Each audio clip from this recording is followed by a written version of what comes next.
فاتحہ۔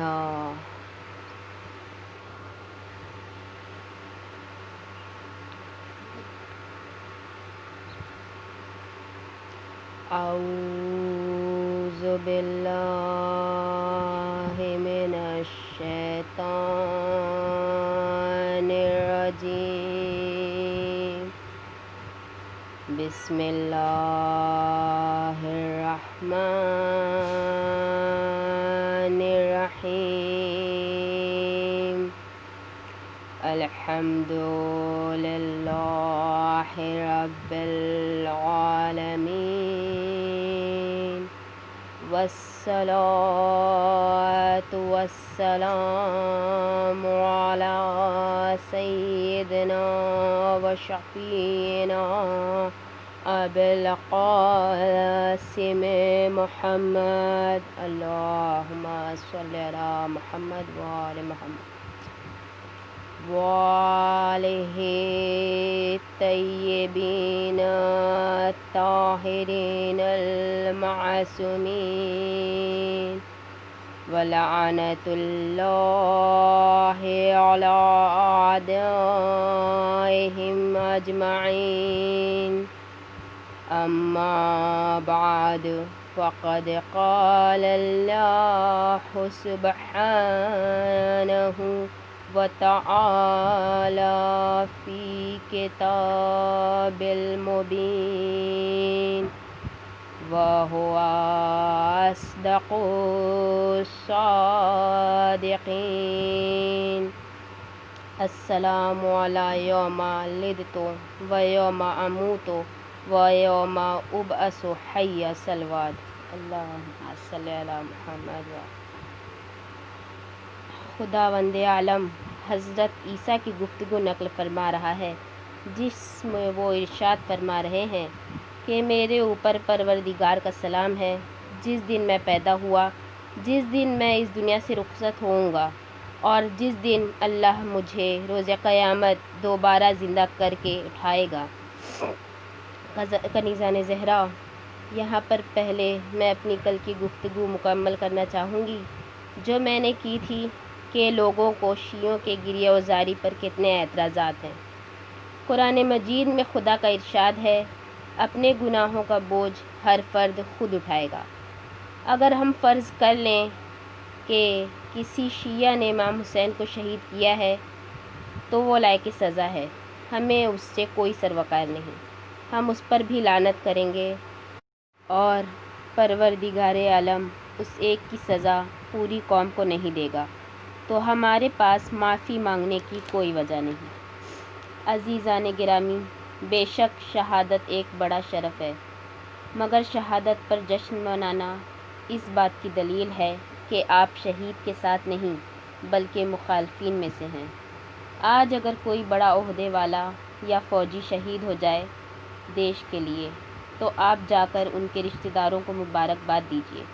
جب وہاں سے دھکے مار کے نکالا جائے گا تب پتہ چل جائے گا کہ جشن کب منانا چاہیے اور دکھ کب منانا چاہیے، اور ہو سکتا ہے کہ آپ کو جیل بھی جانا پڑے دیش کے لیے شہید ہونے والے کی شہادت پر خوشیاں منانے کے جرم میں، کیونکہ خوشی اس بات کی دلیل ہے کہ آپ اس کے دشمنوں میں سے ہیں۔ بس کنیزان زہرا، مجھے آگے کچھ کہنے کی ضرورت نہیں۔ محرم میں پتہ چلتا ہے کہ کون حسین کا چاہنے والا ہے اور کون دشمن۔ صلوات۔ اب میں آگے بڑھتی ہوں اپنے موضوع کی طرف۔ میں نے آپ کی خدمت میں یہ بات عرض کی کہ قرآن مجید ہم کو یہ بتاتا ہے کہ اللہ کے خاص بندے ہر دور میں اور ہر وقت لائق سلام رہے، اور وہ اس قابل ہیں کہ ان کی طرف ان کے رب کا سلام آئے، اور ظاہر ہے کہ جب اللہ کسی کو سلام کرے تو مخلوق خدا کا فرض بنتا ہے کہ اس کی تعظیم کرے۔ انہی عظیم بندوں میں ایک بندے امام حسین بھی ہیں، جن کو ہم اور دنیا کا ہر انصاف پسند انسان شام و سحر سلام کرتا ہے۔ ہمارے آپ کے درمیان جو گفتگو ہے اس کا عنوان ہے حسین وارث انبیاء۔ میں نے کل اس جملے کی تھوڑی سی توسیع کی، اور وہ جملہ زیارت وارثہ کا پہلا جملہ ہے کہ السلام علیکہ یا وارثہ آدم صفوت اللہ، اے آدم کے وارث آپ پر سلام ہو۔ کل آپ کی خدمت میں نے حضرت آدم کے واقعات سنائے اور مختصراً یہ عرض کیا کہ وراثت آدم کیا چیز ہے، اور ہماری گفتگو کل جہاں پہ تمام ہوئی وہ جگہ یہ تھی کہ آدم کے 2 بیٹے تھے، شروع میں اور بعد میں اور ہوئے، لیکن شروع میں 2 ہوئے تھے، ایک کا نام حابیل، ایک کا نام قابیل۔ قابیل نے حابیل کو مار ڈالا، یعنی آدم کی اولاد میں ایک بیٹا قاتل اور ایک بیٹا شہید۔ بچے بھول جاتے ہیں، لہٰذا پہچان بتا دوں کہ نام چونکہ دونوں کے ایک سے ہیں، حابیل قابیل، تو کنفیوژن ہوتا ہے آدمی کو کہ قاتل کون ہے اور شہید کون ہے۔ تو پہچان اس کی یہ ہے کہ قاتل کے نام میں فنا لگی ہے، جو قاتل ہے اس کا نام کاف سے بنتا ہے قابیل، تو قاتل والی کاف کی آواز جہاں ہے وہ قاتل ہے، اور دوسرا والا جو ہے وہ شہید ہے، تو قابیل قاتل ہے اور حابیل شہید ہے۔ تو حضرت آدم کے 2 بیٹے، ایک شہید ہوا اور ایک نے قتل کیا۔ بات کل یہاں تک آئی تھی۔ تاریخ بتاتی ہے کہ جب حضرت آدم کو بیٹے کی شہادت کے متعلق معلوم ہوا تو وہ اپنے شہید بیٹے کی قبر پہ آئے اور دیر تک بیٹھے ہوئے شہید بیٹے پہ آنسو بہاتے رہے۔ دیکھیے عزیزان محترم، یہاں پر حضرت آدم بھی شہید کی شہادت پر آنسو بہا رہے ہیں، روتے رہے، اور جب وہاں سے اٹھے تو قابیل پر لعنت کرتے ہوئے اٹھے، قاتل بیٹے پر لعنت کرتے ہوئے اٹھے۔ قاتل بھی آدم ہی کا بیٹا تھا، شہید بھی آدم ہی کا بیٹا تھا۔ سمجھدار بزرگ وہ ہوتے ہیں جو اپنی پراپرٹی زندگی میں بانٹ دیں کہ بعد میں جھگڑا نہ ہو کون چیز کون لے گا۔ آدم نے بھی اپنی میراث زندگی میں ہی بانٹ دی کہ شہید کے حصے میں ہمیشہ آنسو آئیں گے، قاتل کے حصے میں ہمیشہ لعنت آئے گی۔ صلوات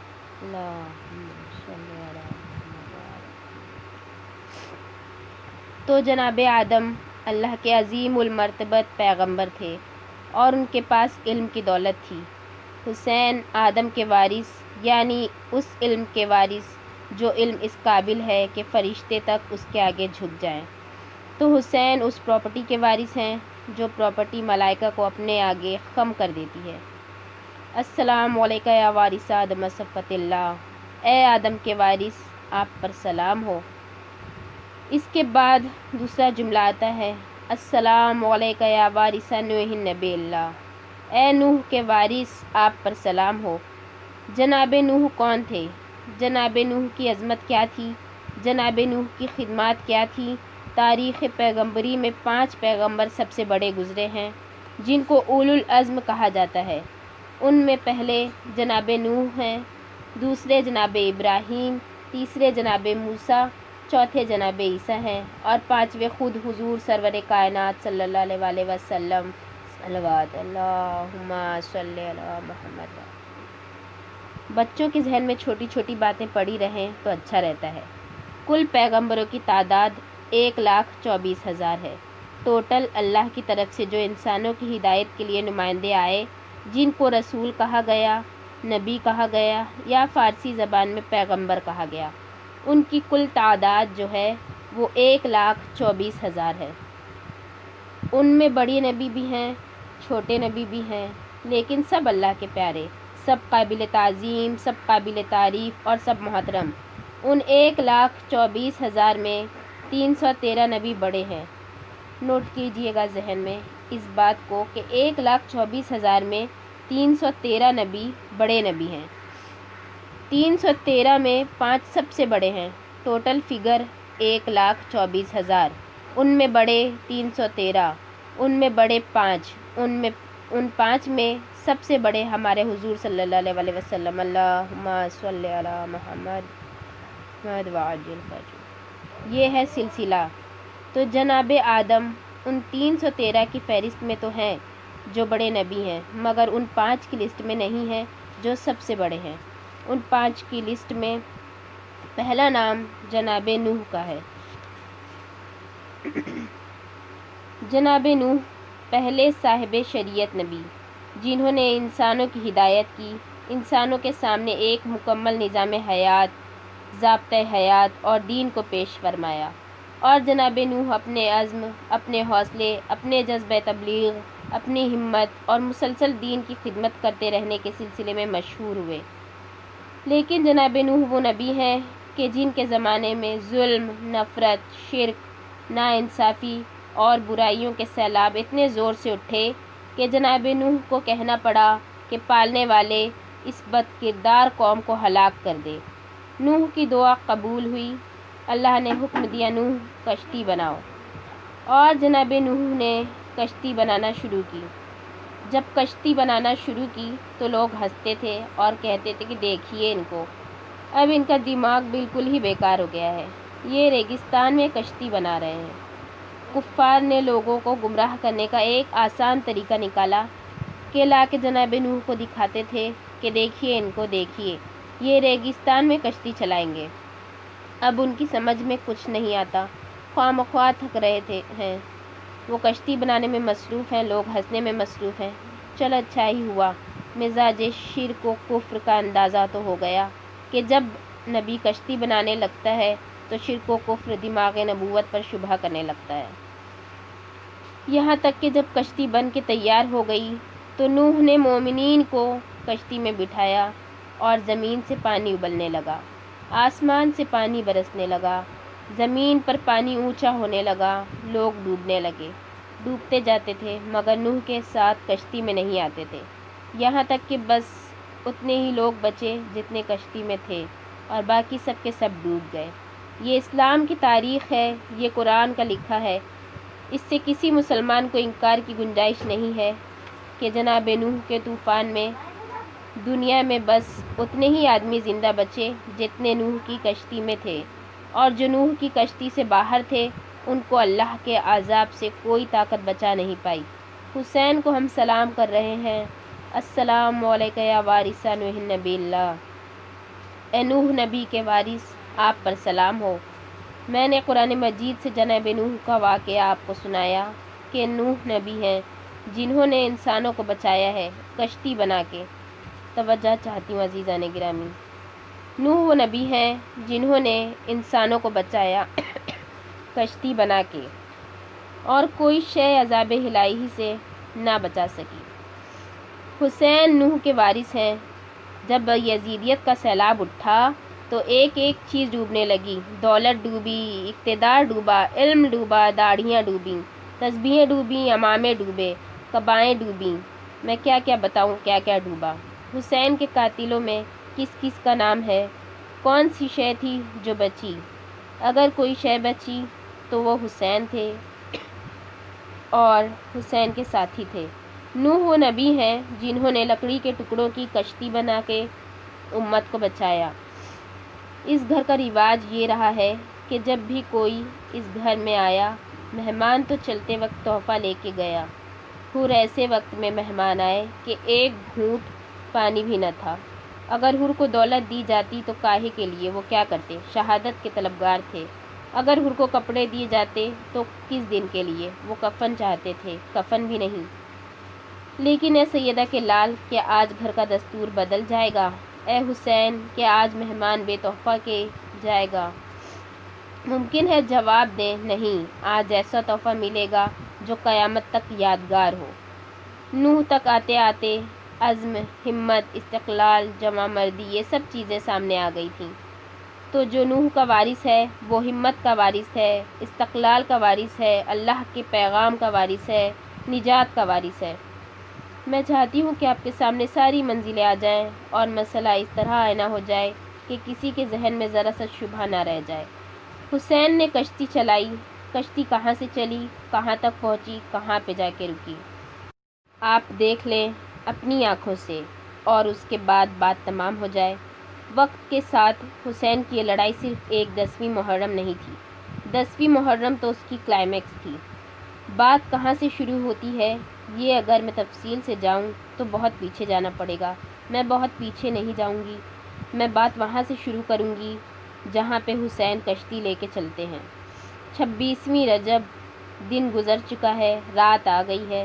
حسین مغرب کی نماز سے فارغ ہو چکے مسجد نبوی کے گوشے میں بیٹھے وظیفہ پڑھ رہے ہیں، دعائیں پڑھ رہے ہیں، تسبیحیں پڑھ رہے ہیں، اللہ کی یاد میں مہو ہیں۔ 26ویں رجب 60 ہجری، دن گزر چکا ہے، مغرب عشاء کی نمازیں بھی ختم ہو چکی ہیں، رات اچھی خاصی آ چکی ہے، مگر حسین ابھی مسجد میں ہیں، اس لیے کہ حسین کا وظیفہ تھوڑا زیادہ ہوتا ہے، طویل ہوتا ہے، اس لیے وہ ابھی مسجد میں بیٹھے وظیفہ پڑھ رہے ہیں کہ سرکاری آدمی یعنی مدینہ کے گورنر کا آدمی امام حسین کو ڈھونڈتا ہوا مسجد میں آتا ہے، اور وہ آن کے کہتا ہے کہ آپ کو گورنر صاحب نے اسی وقت بلایا ہے، آپ زحمت کیجیے گا، ان سے مل لیجیے گا۔ صلوات۔ آپ نے جواب دیا کہ اچھا، تم جا کے اس سے کہہ دو کہ میں تھوڑی دیر میں آتا ہوں۔ وہ آدمی امام کا یہ پیغام لے کے چلا گیا۔ اسی مسجد میں ایک دوسرے بزرگ عبداللہ ابن زبیر بھی موجود ہیں۔ وہ آدمی ان کے پاس بھی گیا اور ان سے بھی وہی بات کہی جو امام حسین سے کہی تھی، اور قریب قریب انہوں نے بھی وہی جواب دیا جو امام حسین نے دیا تھا۔ جب وہ آدمی مسجد سے چلا گیا تو عبداللہ ابن زبیر اپنی جگہ سے اٹھے، اور آنے کے بعد انہوں نے امام حسین سے یہ پوچھا کہ سمجھ میں نہیں آتا کہ اتنی رات گئے ہم کو کیوں بلایا گیا ہے؟ تو امام حسین نے یہ جواب دیا، میں یہ سمجھتا ہوں کہ ان کا حاکم مر گیا ہے اور ہم کو بیعت کے لیے بلایا ہے۔ اتنا امام حسین نے کہا اور عبداللہ ابن زبیر اتنا سنتے ہی چلے گئے۔ تاریخ لکھتی ہے کہ اس کے بعد امام حسین مسجد سے اٹھے، اپنے مکان پر آئے، اپنے مکان پر آ کے بنی ہاشم کے نوجوانوں کو آواز دی۔ بنی ہاشم کے نوجوانوں میں سبھی شامل تھے، امام حسین کے گرد جمع ہو گئے۔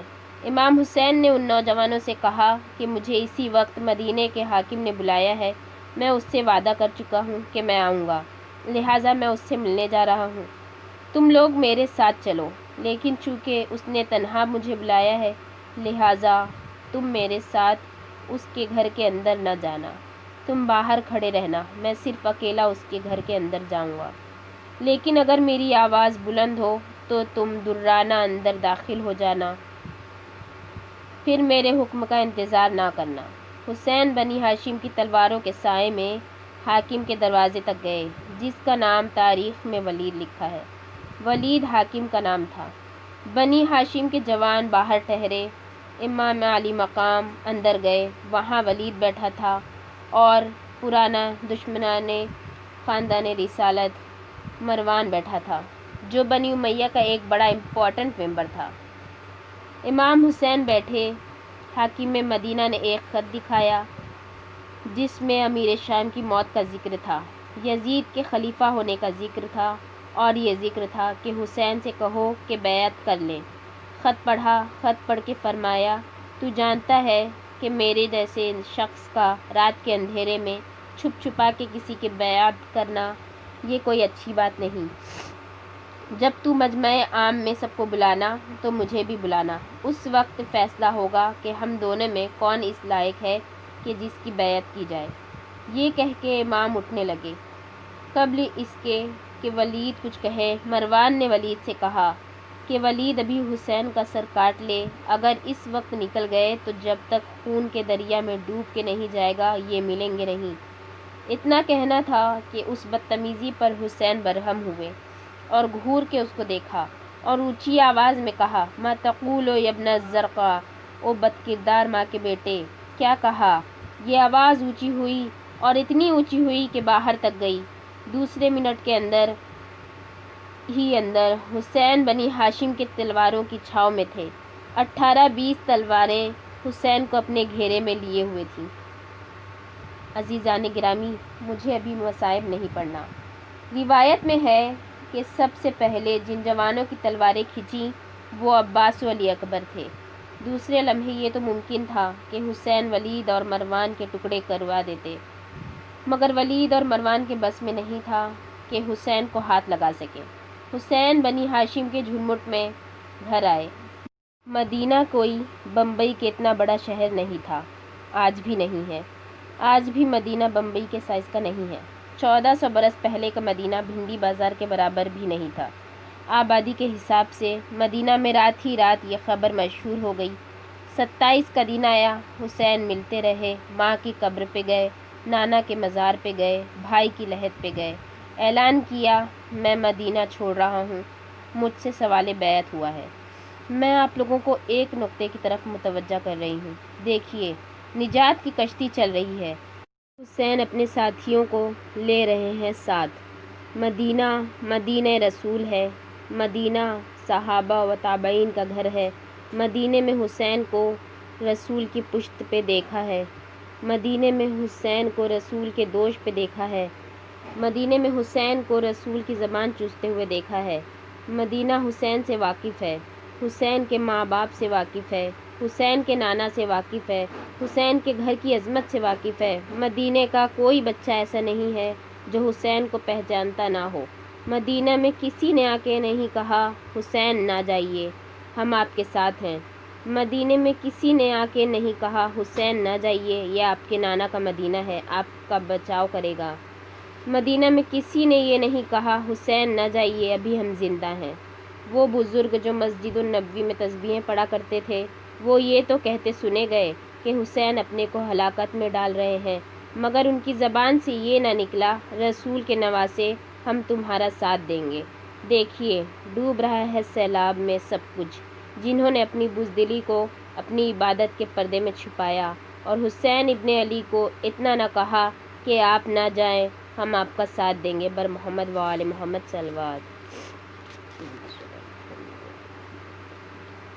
آج دنیا کہتی ہے کہ حسین صحیح، یزید غلط۔ جلدی نہ کیجیے، کہنے میں رخ سنبھل کے کہیے، سوچ سمجھ کے کہیے۔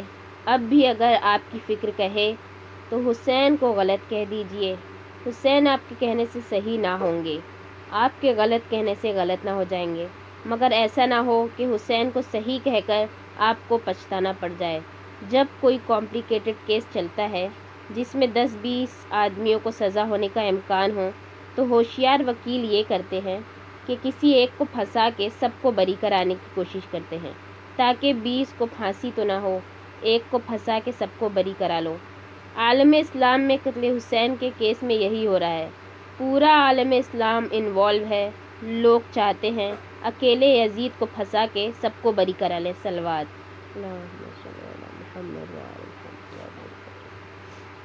سوچئے آپ، یہ کیا مسئلہ ہے؟ سال بھر تک محمد کی نواسیاں قید میں رہیں، فرزندان توحید کے کانوں پر جوں تک نہیں رینگتی۔ لوگ سنتے رہتے ہیں حسین مار ڈالے گئے، اور اپنے پیٹ کی لالچ میں، اپنی اولادوں کی زندگی کی لالچ میں، اپنی جائیداد مال کی لالچ میں چھپ کے بیٹھے رہتے ہیں۔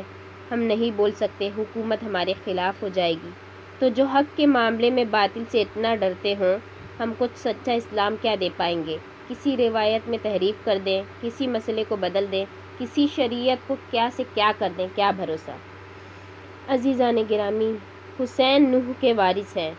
نوح نے کشتی چلائی، اور کشتی کی اہمیت یہ تھی کہ بڑی بڑی شخصیتوں کا نام نہ لیجیے گا، بڑے بڑے ٹائٹل لے کے ہمارے سامنے نہ آئیے گا، اس لیے کہ نوح کی کشتی کے ریکارڈ میں یہ بھی ہے کہ نوح کا ایک بیٹا بھی کافر تھا، کہ جب کشتی کو چھوڑا تو عمل غیر صالح کہہ کے چھوڑ دیا جائے گا، بچایا نہیں جائے گا۔ لہٰذا اب چاہے خلافت آئے، چاہے صحابیت آئے، جو حسین سے ٹکرائے گی وہ ڈوبے گی، اس لیے کہ حسین نواسۂ رسول ہیں۔ صلوات۔ اللہم صلی علی محمد و آل۔ بس کا نیزان زہرا۔ تو ہم ماتم، گریہ و زاری اس لیے کرتے ہیں کیونکہ بعد شہادت امام حسین ان کے چاہنے والوں نے سوگ منایا تھا، یزید نے جشن منایا تھا۔ رہائی ملتے ہی جناب زینب نے فرش مجلس بچھایا اور شام کی عورتوں نے تعزیت پیش کی۔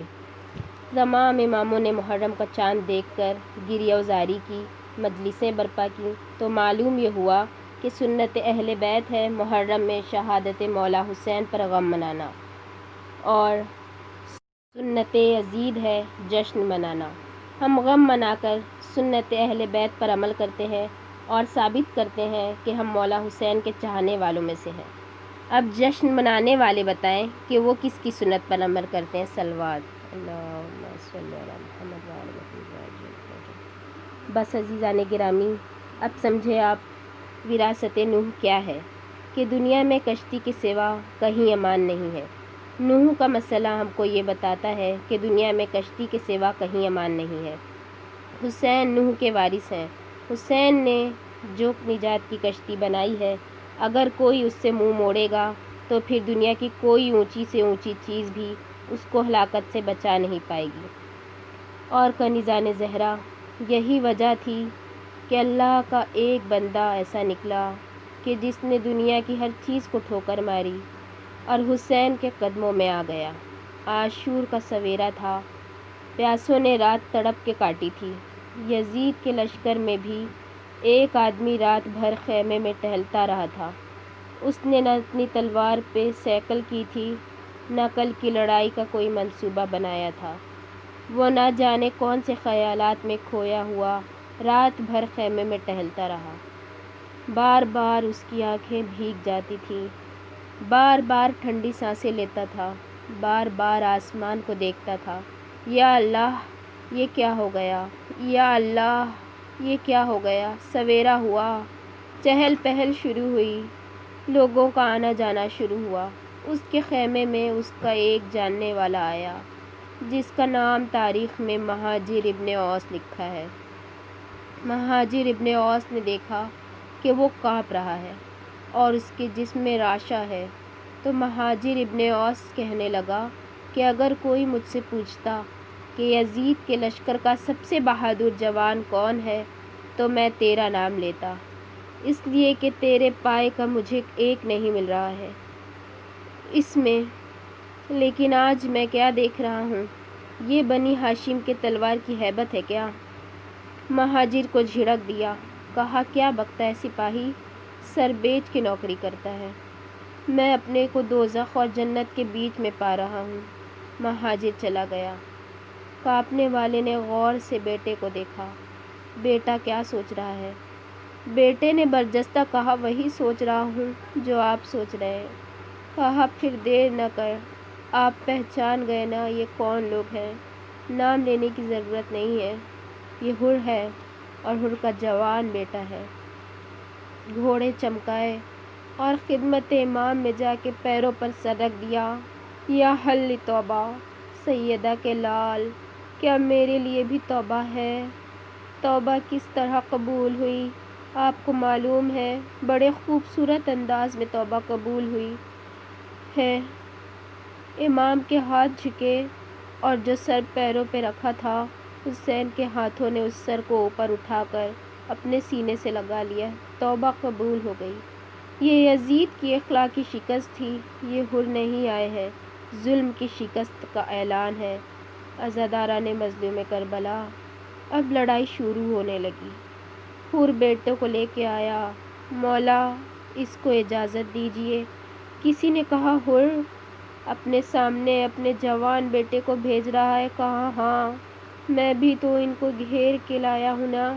تمہیں معلوم ہے یہ کس کے بیٹے ہیں؟ یہ سیدہ کے بیٹے ہیں، یہ رسول اللہ کے بیٹے ہیں۔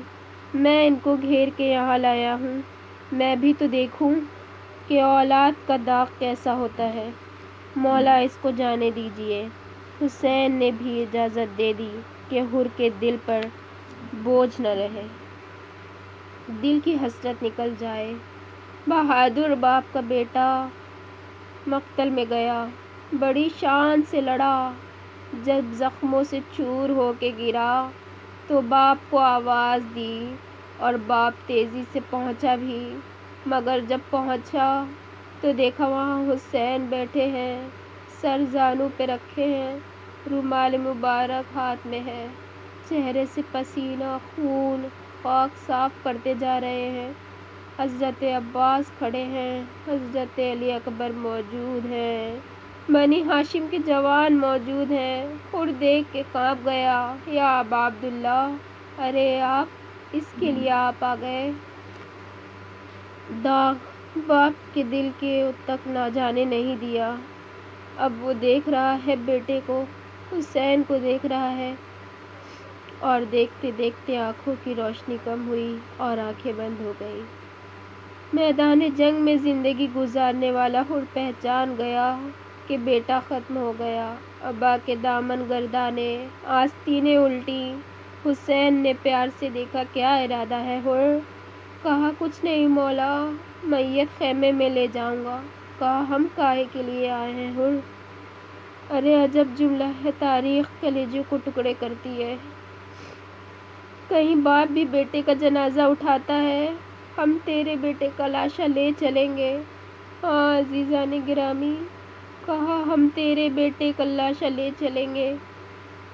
حسین نے لاشا اٹھایا، عباس و علی اکبر نے لاشا اٹھایا، بنی ہاشم کے جوانوں نے اٹھایا، حر کو ہاتھ نہیں لگانے دیا۔ میں کہوں گی حر، شرط وفا یہ ہے کہ کیسر عاشور کو آنا، جب ایک بوڑھا باپ ایک جوان کے لاشے کے پاس بیٹھا ہوگا، کہنا مولا کہیں باپ بھی جوان بیٹے کا لاشا اٹھاتا ہے۔ انا للہ و انا الیہ راجعون۔